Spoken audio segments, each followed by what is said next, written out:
Hello, BookTube. I have a few items I want to share with you for last week in BookTube. For those of you who are new to the channel, this is a regular feature where I look back on the previous week of my viewing on BookTube and point out some of the highlights that I liked. I don't mean it to be in any way comprehensive. I watch a lot of BookTube, but I'm sure I missed a lot as well. And I'm always interested in your own highlights if you feel like pointing them my way in the comments field. But I wanted to talk about just a few things, and then I'll let you go. The opening block that I have of things to talk about were all really good, interesting book reviews. Books&Bobs did one of Nevernight. He wasn't the only one to do it, but it's a book that has been briefly going around on BookTube, but that review is particularly good. Chris Rhodes continues just bravura streak of reviews. They're amazing what he's doing. He did one on Kim Stanley Robinson's book Aurora, which I just loved. I loved his review. I also loved the book. I thought it was. I do not understand some of the criticism that it has drawn, especially from science fiction critics. I don't understand what more they want a book to be doing. But Chris gave it a fair and balanced hearing. I love that. P.T. Hylton reviewed The Family Plot by Sherry Priest, a book that flew completely below my radar, and I was fascinated by his thoughts on it. Dee Dee at Brown Girl Reading did a review of Laylene Paul's The Bees, which is a book that I read, and I was a little bit baffled by it, and actually her review helped a lot.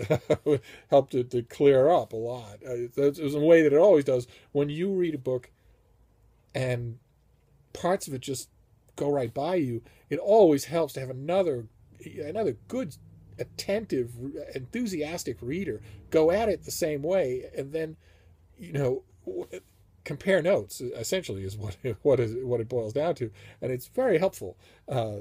And A Scientist Reads reviewed David Brin's novel Startide Rising negatively. I, of course, love it beyond my words to say.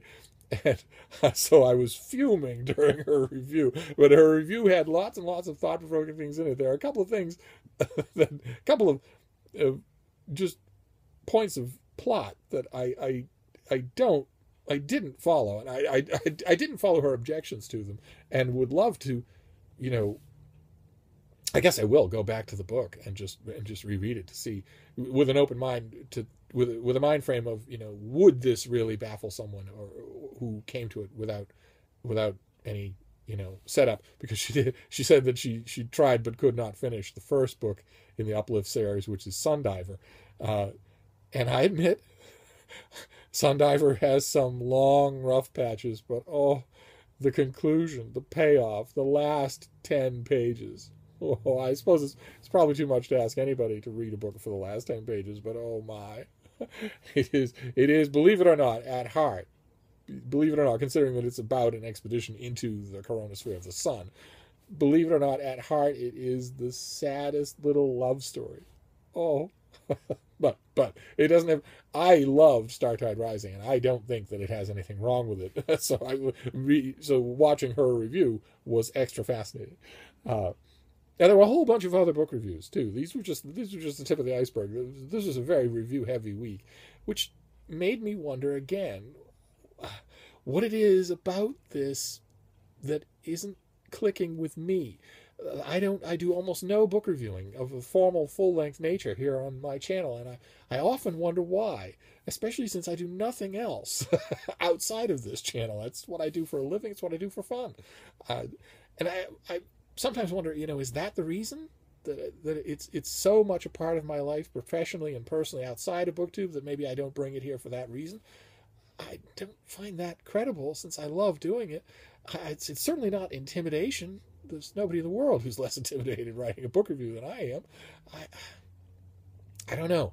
I'll figure it out. In fact, I think what I ought to do is just take the bull by the horns and pick a new book from my shelf of new books and simply review it. Simply put it up on camera here and just film a review and see how it goes. I don't have to post it if it's not good.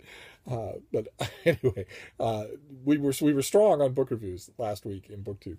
But there were other things too, and I wanted to point out some of those.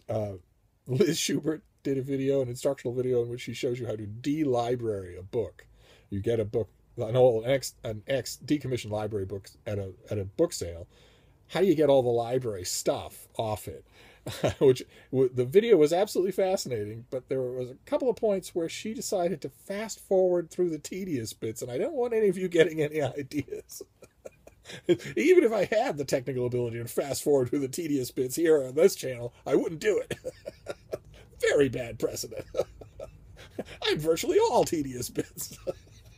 The Bookchemist, another channel that I love, who's also been on a run. He's like Chris Rhodes. He's been on a run of great videos, and he did one.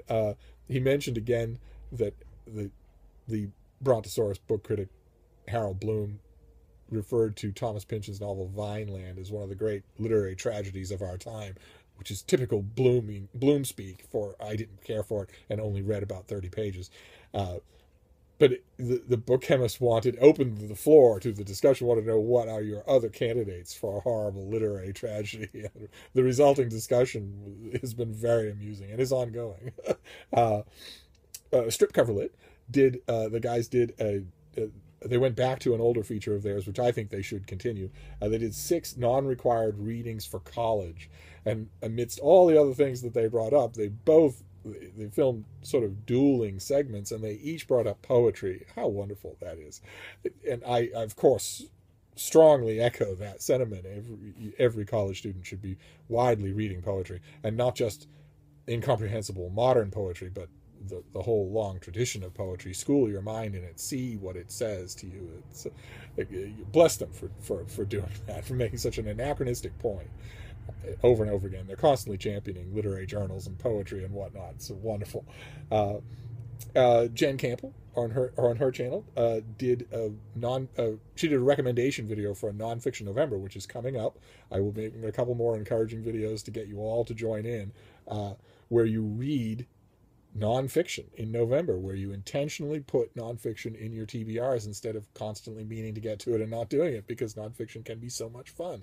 And if you don't sense the fun in this video that Jen made, then you ought to have your pulse examined. It was extremely enticing. And Nonfiction November is also just the tip of the iceberg. There were, last week in BookTube was full of communal events. I wrote down just a few here. There was Spookathon. There was Dewey's 24-hour readathon.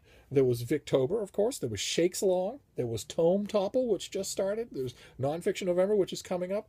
And it raises an old question for me. I've been thinking about this since before I had a BookTube channel, which is, what is the etiquette of these group endeavors? I know several of you have pointed out to me, sometimes in pointed language, that I should just join in. Just don't wait for an invitation. Nobody is personally invited. Just join in and see how it goes.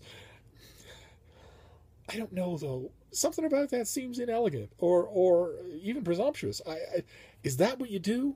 So if you become aware of something coming up, like Nonfiction November, it occurred to me just the other day when I was looking at an old video. I was looking at the video where I mentioned Nonfiction November, and at one point in the video, without any reference, without any email with Gemma or Olive, who are running the whole thing, I said what we're hoping for in Nonfiction November. Like, I'm involved. And I just realized that I did that, and that's a perfect example of what I'm talking about. What are the faux pas here? I saw that and I immediately wanted to join in. Is that what I do with these other things? Just see them and say, well, I'm going to do this. I'm going to make videos on my channel. Am I sort of, does etiquette oblige me to email the people who are doing it and ask them, or at least let them know that I'm going to be doing videos of my own? Or how does it work?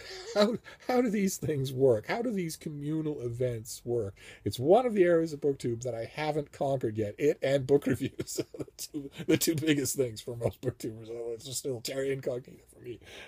So feel free in the comments field to let me know how do you react when you see something like Tome Topple announced with its own hashtag and its reader groups and all that sort of thing. How do you decide how you're going to be involved, and do you let anybody know, or let me know how I should do it, because I want to be involved in all of these things. I want to start in November and not miss any of them, but I only want to do that if it's not going to ruin it for everybody else. I don't want anybody thinking, what's he doing here?